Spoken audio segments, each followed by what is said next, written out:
continue, I want to thank a viewer for um, following up on my free copy prize. um, I will be mailing this to New Zealand on Monday. Well, actually, I have another copy in the car. So one of the kind of fascinating aspects of Joseph de Copertino is when he levitated, he would always give out this loud shriek, this cry, and then and when that happened, he was basically gone. Like people would try to, they would prod his eyeballs, they would try to burn him. I mean, he was completely oblivious to his body, like he was in a catatonic state. Um, I mean, sometimes he would be gyrating in the air sometimes, but uh, he was apparently, not somewhere else. He was not in his body. So the this reminded me of the Son Bushman, the original human culture from like 225,000 years ago. The ancient DNA says that's when the pygmies split with the San Bushmen, and they both have spiritual healing as the focus of their culture, of human culture. So our original human culture, all the males trained to be healers, and they all give this shriek when they enter the healing trance, what they call Kia, something like that. I don't know how to say it because they have the click. Oops, it's called Kia. So they describe it as like a electrical um, force that shoots up the spine and then goes out of the eyes as like a laser energy. And so John Chang, the Taoist master John Chang, he described once when he demonstrated levitation, he couldn't do it as well because he was inside a house that had carpet in it. And so being grounded to the earth, um Qigong master FEP Chow said that whenever she did used her chi energy, she would always have to first go down into the earth to ground it, and that's the source of the yin chi. Um, so this is explained in the Taoist Yoga, Alchemy, and Immortality book that when you achieve immortal breathing, after the third eye opens up, then you're constantly circulating the yin chi by taking it in, and then you're circulating wan chi with the yin chi, and the yin chi is through the blood. And another thing that Joseph de Copertino described was that when he would come out of it, the levitation, his bones would hurt. He had deep pain. So um, there was this constant extreme difference between ecstasy and pain. So like deep love and bliss of the heart, and joy, and then like deep physical pain of the body. And he also like tortured his body physically before he achieved this levitating ability. Um he, he was obviously celibate, but he also, like avoided females and all that. And so, um, so my point here is that, well, this is something Chen Yulin describes also. Like, I mean, he said that he physically hurts when he does the full lotus meditation. So every night he's in full lotus meditation for like half the night. Um, so he'll do these long sessions, where you sit for 4 hours in full lotus meditation. And I had never heard him say that, but he's like, yeah, he goes through serious pain in order to be able to heal people during the day. And I mean, he's not cheap, right? So he charges a lot of, like, I mean, he charges what a doctor would charge, I guess. But and he works with doctors, but in like the monastery environment, in the structure of the church. The rest of this book is about how like the Inquisition was coming down after like the who were the fake saints, and that was a big problem. That's why Saint Teresa de Avila, she had to write a lot to so she wouldn't get attacked by the Inquisition. I mean, she was constantly like they were both of them, Joseph de Copertino and Saint Teresa and Teresa de Avila. They both got reported to the Inquisition and investigated, and so that's why she demanded that her levitations stop, um, and they did eventually. But for um, Joseph de Copertino, he lived in a totally imaginary realm. So whenever he would see something, he would experience this. His imagination would just be in control, So if he saw a cross, he would give a loud shriek and then start levitating. If he saw an image of the Holy Mother Mary, then he would give a shriek and start levitating. um, and the people who were around him, who studied him, they said, he levitates so much that you can't. There's no point in counting how many times he does it. Um, but there's a lot of like drawings of him. There was paintings done of his levitations because he like converted people, like prominent people converted to Catholicism. So like here's him levitating from a cross, seeing a cross. And another thing he'd do is he would sit on these little tiny branches after when he levitated, so which just corroborated that he literally didn't weigh anything. Let's see here. Someone, but yeah. Um, so basically, this is pretty much close to what the Tibetan yogis call the rainbow body. So in the final stage, you literally like vaporize your whole body into rainbow light. And yeah, here he is in a like tree branch.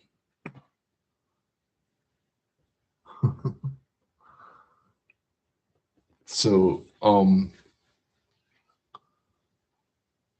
and of course, I mean they have a whole genre of those like wire movies or the kung fu movies where the Taoist masters are flying around and stuff. And nobody takes it seriously, but yeah, so the thing about the shrieking, like why would he shriek? Because Saint Teresa de Avila was silent when she levitated, But um the I think, like, I don't know, I guess it's just a personal, like, how he processed the experience. But um like I said, there was so much physical pain involved that they shriek out. But also the origin of the levitation is connected to sound, because it's like, I know for me, from my in my experience, if I feel like I'm losing my balance and I'm about to fall, then I will shriek out. I'll give a, like, in order to help restore my balance, which is um kind of hard for people. Like, when people hear me shriek out, to they wonder what I'm doing or why I'm doing it. But it's like this quick reactionary thing that Sir Roger Penrose talks about being precognitive. So he says, like, in extreme sports, like playing piano, there's or playing tennis, there's no way you could react that fast, um, consciously, but your body can react, based on this quantum coherence of the body. And um, my claim is that this is through listening, through what they call proprioception, which is through the ultrasound.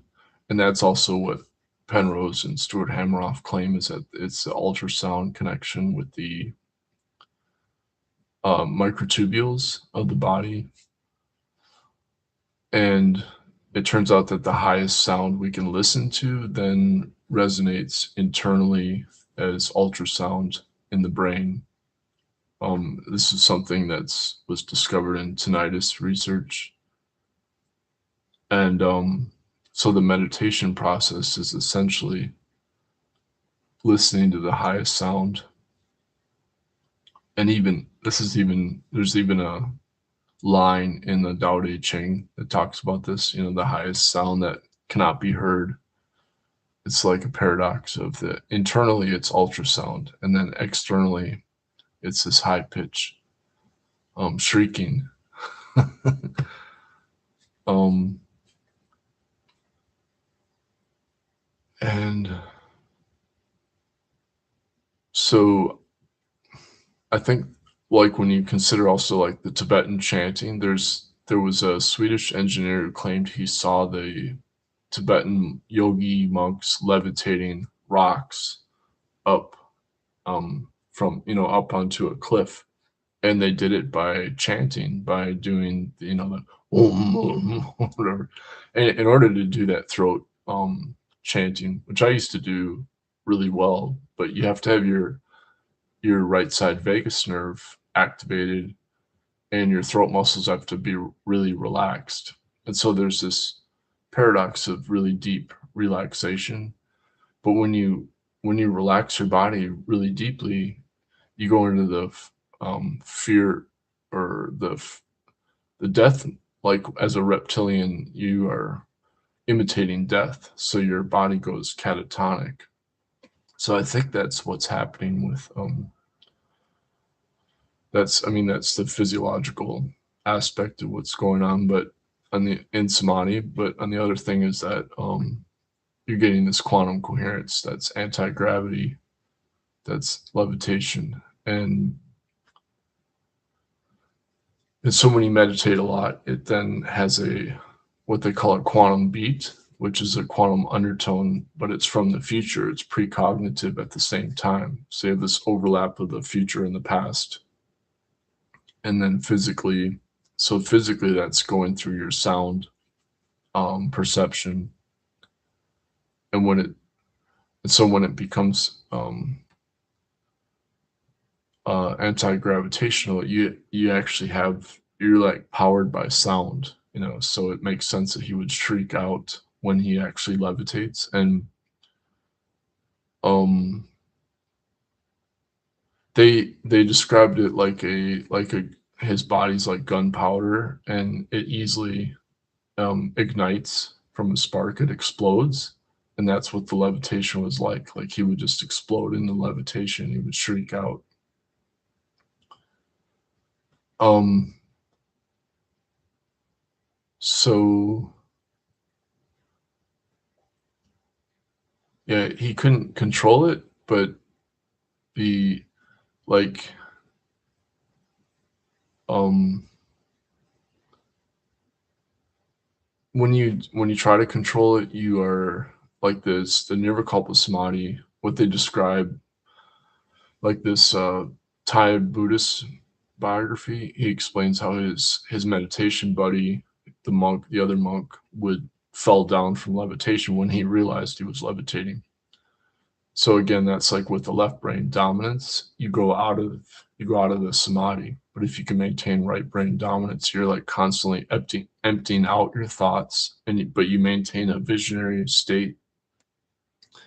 And Saint Teresa de Avila actually described this. She's like, you can perceive everything, but you physically can't do anything, you know? And this is sort of like what near death experiences are like when people have near death experiences. It's like, it's really fascinating because when you go deep into meditation, you realize that all of your perceptions originate from this non local, or what they call non dualism. So your sense of smell can be long distance. There's no it's not limited by spatial measurement, your perceptions. And so what you realize is that as spirits, the physical reality is another type of dream, because the spirit is a coherent light, and so it's actually like when you have precognitive dreams, they're more vivid than being awake. They're actually like all of your perceptions are more lucid than being awake. And so what we think of as being physically real is actually just a lower dimensional dream world compared to this spiritual reality that they're living in when they levitate. And so the imagination is actually based on this constant conversion of your subconscious into this superconscious reality. So you're constantly like aware of the subconscious, based on the frequency of the light around you. So this is explained in the Taoist Yoga Alchemy and Immortality Manual, is that you're literally like converting the red light into the blue light, and then the when you when you activate the blue light, that's like your soul, but then it's taking in virtual photons that you cannot see, and they call this the clear light, or the Fa Shen in Buddhism. It's called Fa Shen, which is like it's basically like the spirit of emptiness. The soul, the spirit is then resonating with the soul, which is also the Atman is Brahman, in Indian philosophy. So there's some mystics that try to describe this in, like Eckhart, the mystic Eckhart, he tries to describe this in terms of Christianity. But what people don't realize is that it's connected with your sense of sound, the perception of listening, the logical inference, and the listening process then is able to activate this superluminal energy that's anti-gravitational, and also information that's precognitive. And that's what makes meditation unique as a experience, but also directly tied to our sense of listening and sound creation. So that's why the shrieking or the chanting, or it's actually the San Bushmen, they would consciously have gibberish words to their healing music. Their healing music would not use actual words, because the whole concept of words as language goes against the the trance samadhi reality, which is the sound as a direct perception of meaning. So it's like this concept of direct perception as formless awareness doesn't even exist in, modern physical reality. So we just we can't like conceive that there would be some level of reality where the information inherently knows what something is without it being defined by words or images. And so what happens is the pineal gland, the third eye, actually transduces this quantum like ether into your perceptional reality. And that's what happens is that the frequency of light as spirit, it goes through the pineal gland, and then it gets your brain then transduces it into the perceptual information. Um, but that whole process is originally through listening, and it kind of makes sense because in evolution as fish, it's the lateral line is based on listening. The fish lateral line is like the original like perceptional activation of the body, and in science they even call it quasi telepathy when they're using the same fat. I explained this in one of my articles on view zone. If you go to view zone,